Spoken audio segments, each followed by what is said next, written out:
Welcome to On the Edge, a show examining how deals actually happen in commercial real estate. Host Malcolm Davies, founder of Way Capital, speaks with professionals in development, investment, finance, and more for insights into how these business leaders get deals capitalized. Malcolm's career spans more than 20 years, during which time he has managed nearly $20 billion worth of financings. Now to your host, Malcolm.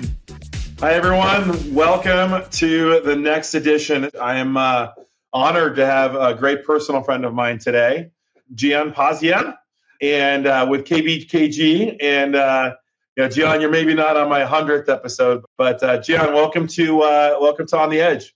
Thanks, Malcolm. Honored to be here. So, as we were talking about a little bit before, this is the first episode where we're not really talking about, capital investors, so to speak.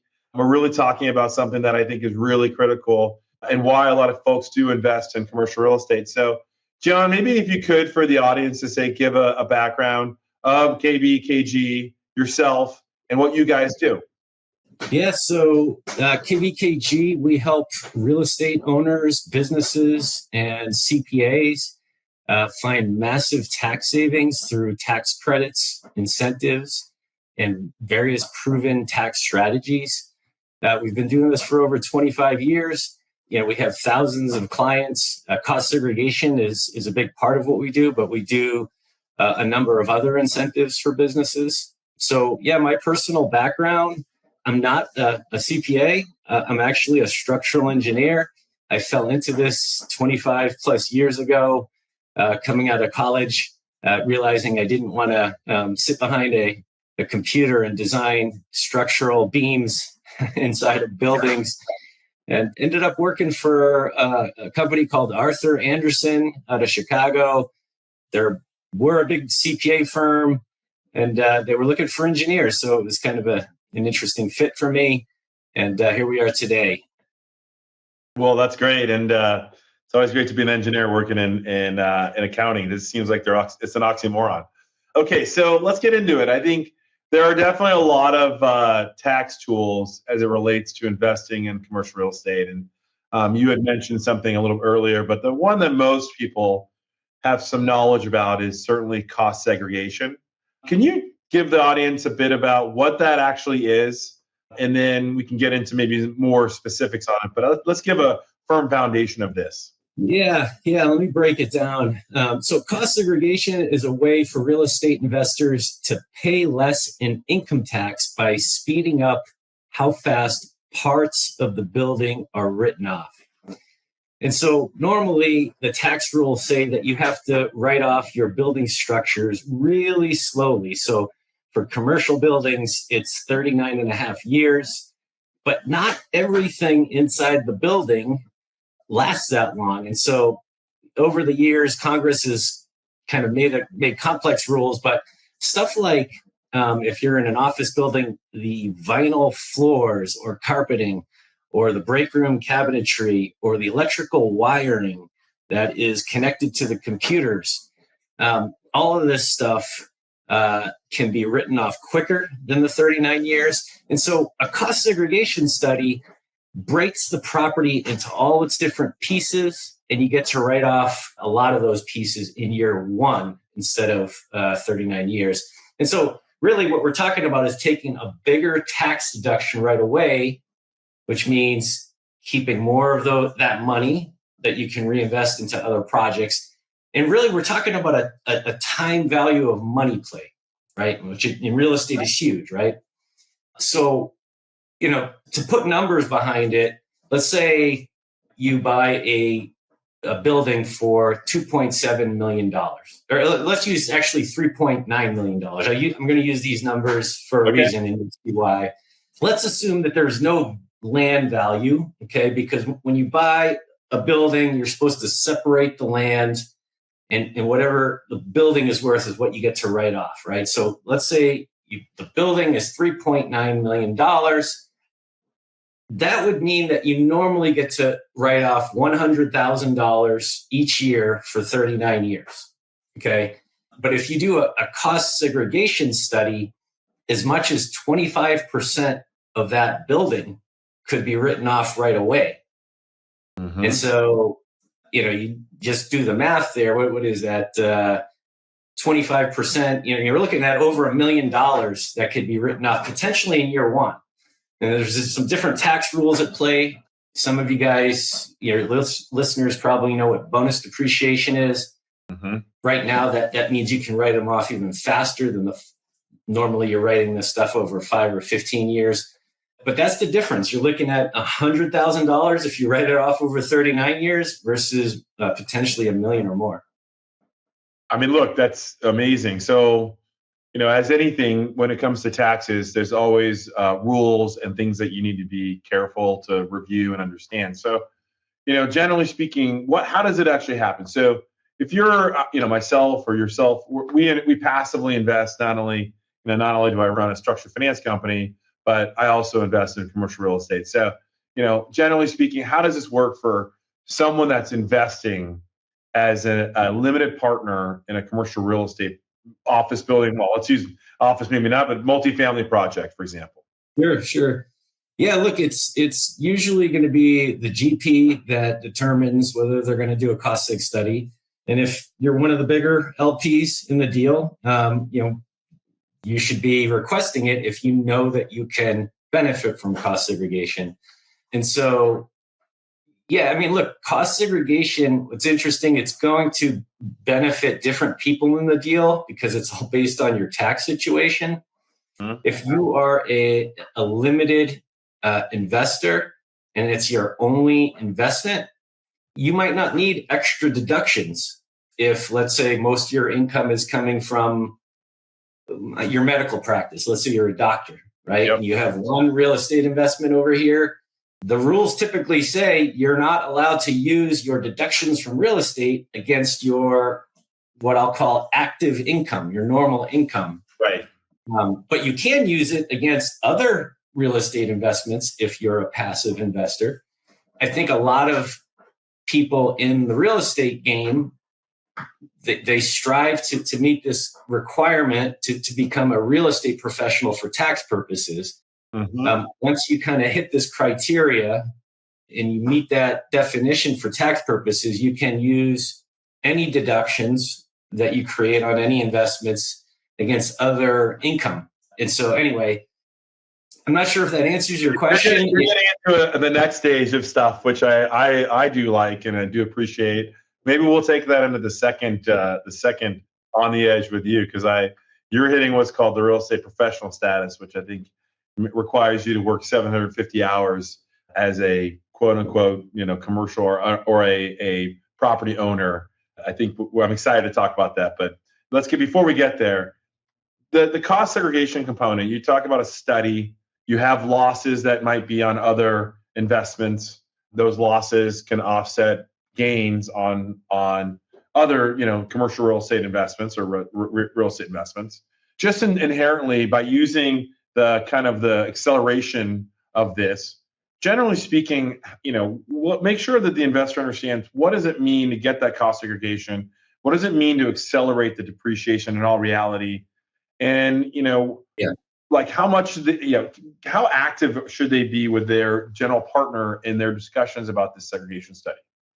Sure. Yeah, look, so what you're doing when you're doing these studies is you're essentially creating paper losses, right? And so it's become a really integral part of a lot of sophisticated real estate investors' kind of tax plans. As soon as they have income coming from somewhere, they can generally unlock depreciation from either a new purchase that they're acquiring or not. And so when you say how active should it be, look, a lot of deals these days, they're starting to advertise them as tax efficient real estate investment deals. You might have seen that. And that basically means in most cases that they're doing cost segregation studies to make sure they're just absolutely maximizing depreciation. So that's good. If the GP isn't doing cost segregation, you should definitely know that up front, because if you're going into a deal hoping to get more depreciation and you're finding out that the GP isn't going to do it for one reason or another, that could make or break or be a reason why you may or may not want to invest in that deal. What would be the reason why you would not want to do a cost segregation? Yeah, look, cost segregation it's not risky anymore. It used to be like, that the IRS would audit a lot of these, but it's been around so long that it's become a lot less controversial with the IRS. So reasons not to do it, number one is you just don't need deductions right now. And why pay for the study now if you're getting plenty of deductions from other places? Another reason is if you're planning on selling the building relatively quickly and you're going to do it for cash. So let's say you bought a building and you're going to sell it in 2 years, flip it for cash. You're essentially, you have to give back the depreciation deductions you took at the same tax rate that you got them at. And that's called recapture tax. It's essentially negating the benefit of cost segregation if you're doing that. The, thing to keep in mind is that if you plan on doing a 1031 exchange after selling a property with a 2-year hold, cost segregation still makes sense in that case. It's only if you're going to sell it for cash, no 1031, that it's likely not going to make sense to do cost segregation. Got it. And so let's talk about, so that is a bit of a downside, right? The recapture could be one of these situations where you might want to definitely talk to a tax professional about it. Are there other areas of tax savings per se that an investor would want to make sure that the general partner is doing? And, I think one of the things that, you're talking about in the cost seg, generally speaking, how long does that typically take someone to put together, and what should they be looking for? And then do they allocate that exactly to everybody's ownership percentages exactly, or how can that be spread around? Yeah, I got a couple of questions here I got to unpack. So one of them you asked, what other questions might you ask the GP? There's a couple other incentives to keep in mind. Multifamily deals. If you're involved in a multifamily new construction development or substantial rehab of a multifamily, there's this incentive. It's under code section 45L. And this incentive is worth $5,000 per unit if the building is considered energy efficient and it meets other criteria. So if you're in a 100-unit deal here, that could be $500,000 of tax credits. Okay, credits are much better than deductions. Okay, so yeah, that's a dollar for dollar deal versus needing income and sheltering income. So that's one thing to keep in mind. There's also another energy incentive that works for any other commercial type of building, and it's worth a little over $5 a square foot. Okay, so, but it is a deduction. It's not a credit. And so if you have, let's say, an industrial building that you've invested in, and maybe they're putting in all new lighting, there could be some energy efficient deductions. That's under code section 179 capital D. So I would ask about those two things. You also asked about how these deductions and credits get allocated. So it is going to be based off of the ownership percentages. There can be special allocations, but that usually needs to get addressed, up front, and can get a little complicated when you're talking about special allocations of deductions and credits. But it is something that can be done with some proper planning. All right, so we'll kind of come back a little bit. So you're, generally speaking, real estate owners, developers, sponsors will come to you guys and ask you to do certain things to make sure that you're getting as much of the tax benefits as you can about an opportunity. How does somebody work with you guys on procuring that, and how long does that take? What should they be looking for? Yeah. Look, we get most of our business comes from real estate general partners or people that own buildings. Also, their CPAs tend to refer us to them because we're always talking to them about the tax issues. But yeah, to work with us, if you have a property, you give us a call or send me an email. What I would need is the building address and roughly what you paid for the building and when you bought it. with that, I can have my team put together an estimate of what the tax savings is going to look like for you over, like the 39-year life of the building. Yeah. And then we'll also give a fee quote, and it'll be a flat fee. And the, fees are typically, it's depending on the size of the building, right? Anywhere from $5,000 to $10,000, to do these studies, and you're going to get, like I said, it could be $1 million of deductions. It's well worth the money. Yeah, so we'll give you that flat fee quote. We'll let you know exactly how this is going to impact your tax situation, and you can make an informed decision from there. Once we get engaged, it takes about 30 to 60 days to complete these studies, and we're going to go in, likely visit the property, start counting and measuring and taking note of what's in there so we can put values to it. At the end of it all, we're going to give a report that is going to break that building down into, call it 1,000 different pieces, but we're going to summarize it so that it makes sense, that you can hand to your tax preparer. Okay, they're going to want to see that.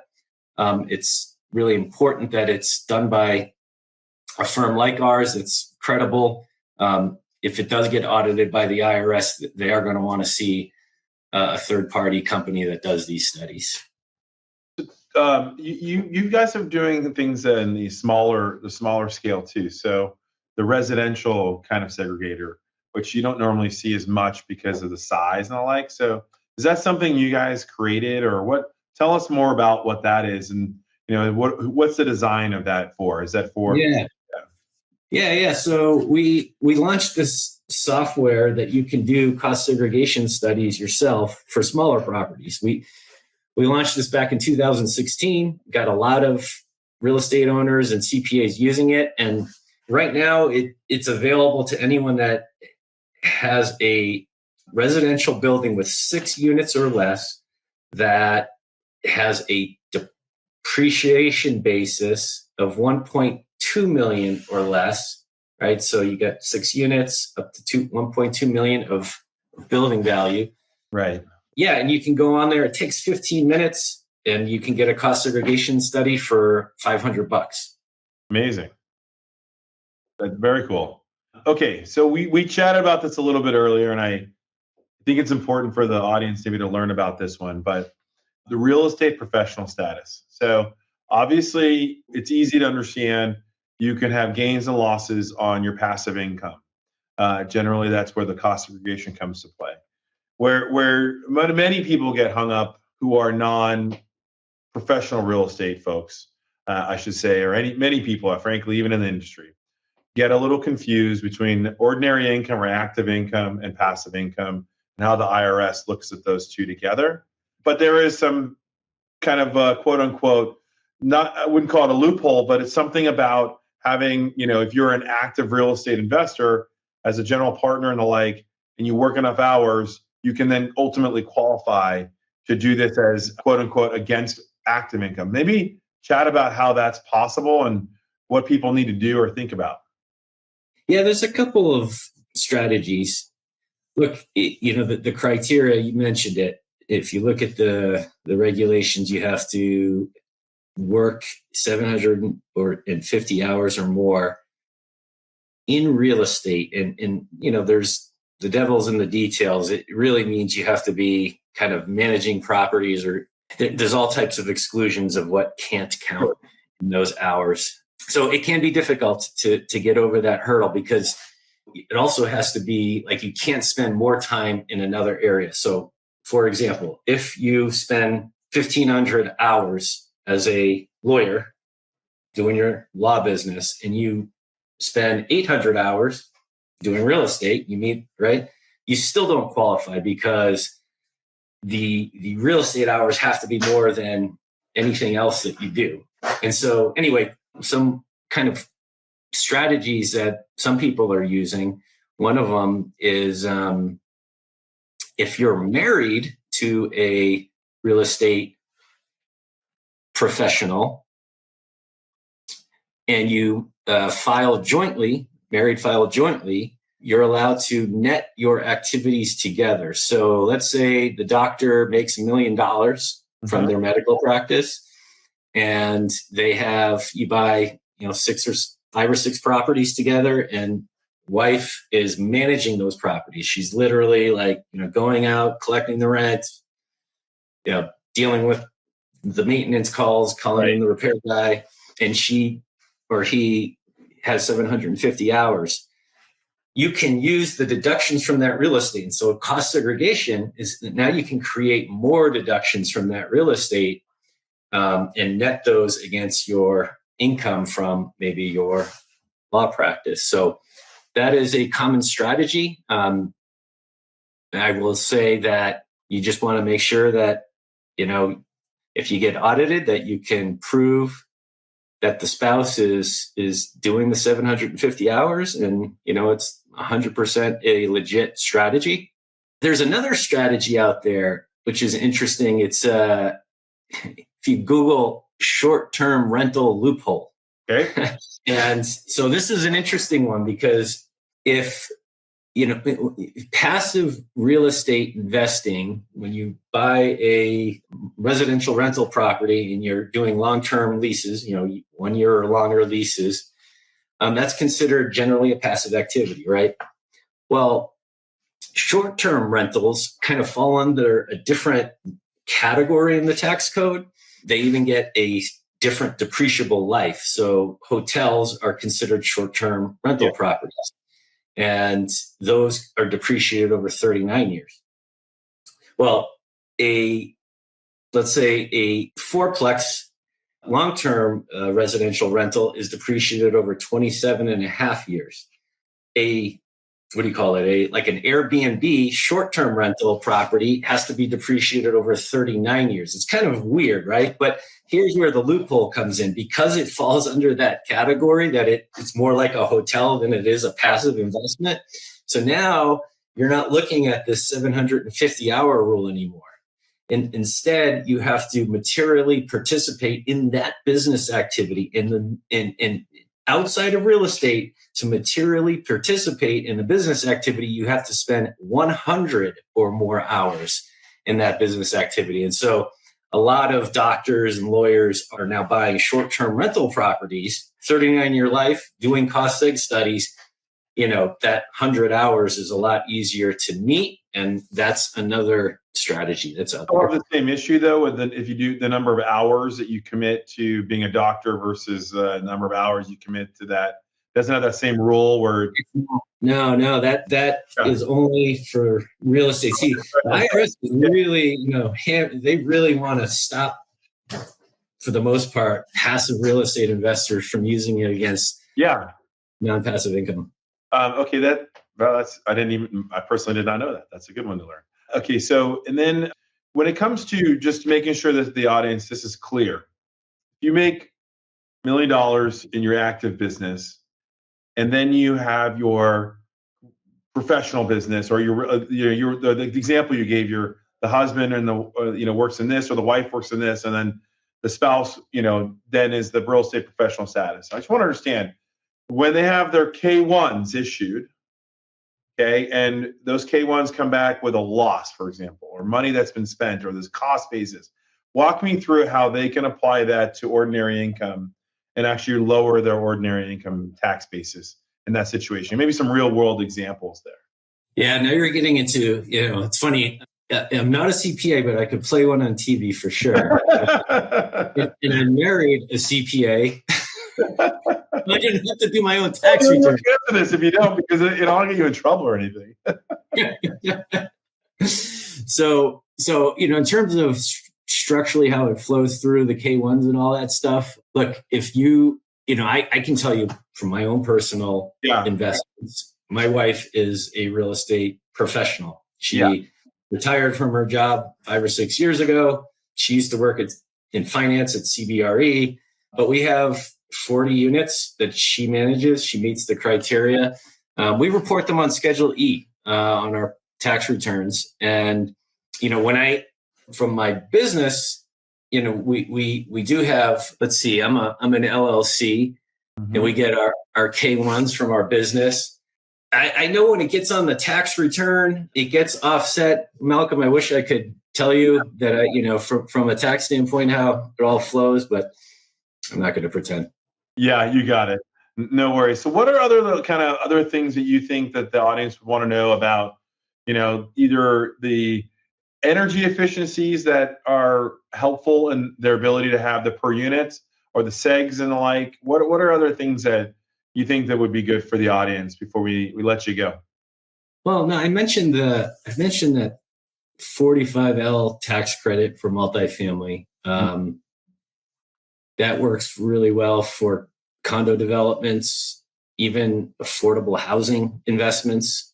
You can get that as well. And the one for commercial buildings, it's worth over $5 a square foot. Not quite as enticing because it's a deduction and not a credit. Sure. Those are the two big ones. But cost segregation it is the most kind of effective and efficient way to mitigate your taxable income. I've been doing it for 25 years, Malcolm, and I've been watching my clients essentially not pay tax by managing their deductions and obviously doing 1031 exchanges and sure. all the way to the end. But yeah, I mean, cost seg is number one. There are some other energy incentives out there that I've mentioned. But yeah, I mean, I think start with cost seg. I like it. So we're going to make sure that we can have a good way to get connected with you, Gian. And, on behalf of myself and the rest of the Way Capital team, we wanted to thank you for coming by and, stopping in and be our guest of the show. All right. Can't wait for 100. All right. See you, Gian. See you tomorrow, buddy. Right. Take care. Malcolm. See you. Bye-bye. Thanks for taking the time to tune into our latest show. As always, you can find us through our YouTube channel at youtube.com/@wayontheedge or at our website at www.waycapital.com. Until next time, keep working on the edge.